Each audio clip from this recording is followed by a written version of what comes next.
because my parents have been telling me to lose weight, but they want me to lose weight for different reasons.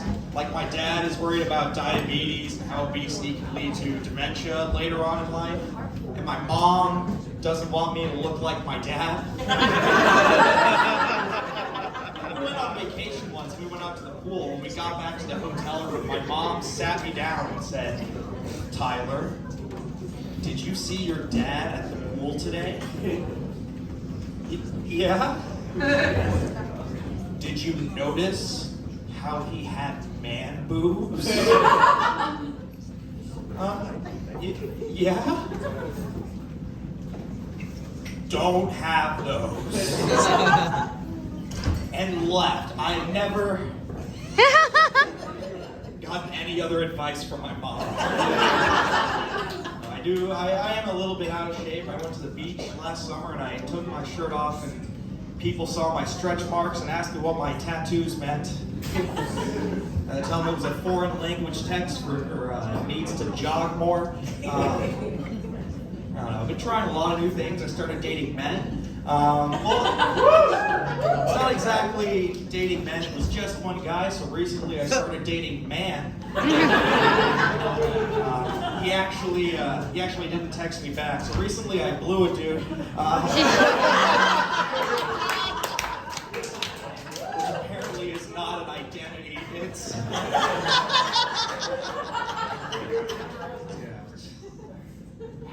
It was tough coming out to my parents as bisexual, because they didn't know how to support me. They tried to figure it out on the fly, so they looked around the restaurant, and they saw an older gay couple, and they're like, "Do you want us to introduce you to them?" I wanted them to be like, "Tyler, we still love you and support you." Not, "Tyler, you want to have a three-way? Because we can get this going." We want our son to come out of the closet swinging. They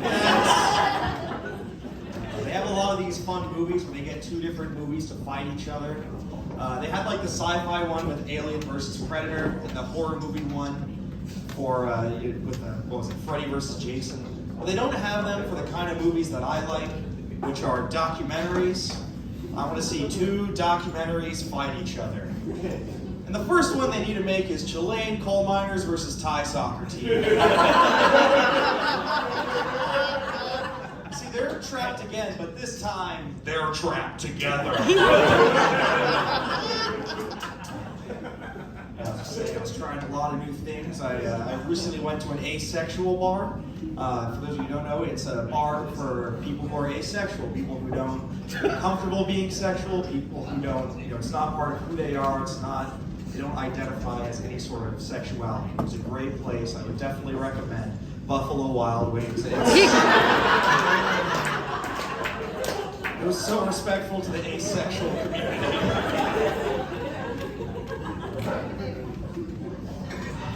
Moved around a lot as a kid. I was born in Texas, but I grew up in Indiana, California, Tennessee, Switzerland, Australia, back to Tennessee, then up to Massachusetts. And of course, the first thing everyone asks, what was Indiana like? All right, so I'll tell you. I grew up in Fort Wayne, Indiana. For those of you who don't know, it's Indiana's Worcester. It's America's most accurately rated city. No one's ever said Fort Wayne is overrated or underrated. They've only ever said it has a recently updated Outback Steakhouse.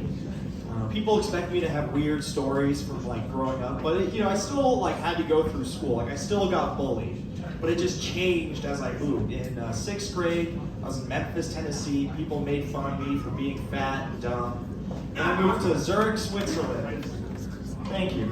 I moved to Zurich, Switzerland, and they still made fun of me for being fat and dumb, but there was a geopolitical angle to it. See if you can pick up on it. They walked up to me, "Hey Tyler, you big fat idiot." George W. Bush has led your nation into a never-ending war.